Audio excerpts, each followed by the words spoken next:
মাছগুলো ভাজলাম, লবণ হলুদ মাখিয়ে নিলাম ভালো করে। তারপরে ভেজে কড়াইতে তেল দিয়ে ওর মধ্যে পেঁয়াজ দিলাম, টমেটো দিলাম,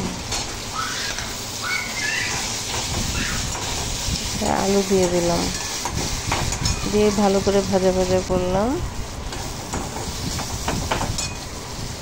ভালো করে ভাজা হয়ে গেলে ওর মধ্যে একটু হলুদ গুঁড়ো, লঙ্কার গুঁড়ো, একটু জিরার গুঁড়ো দিয়ে দিলাম। তারপরে ভালো করে নাড়িয়ে কষিয়ে নিলাম মশলাটাকে।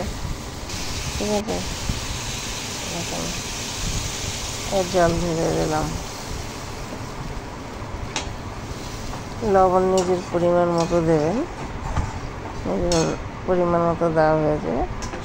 আর ঢেকে দিয়ে মাছ দিয়ে দিলাম। এবার ফুটতেই, যখন ঝোলটা ফুটে গেল তখন মাছটা দিয়ে তারপরে আবার ঢেকে দিলাম। 10 মিনিট পরে ব্যাস ঝোল, মাছের ঝোল তৈরি।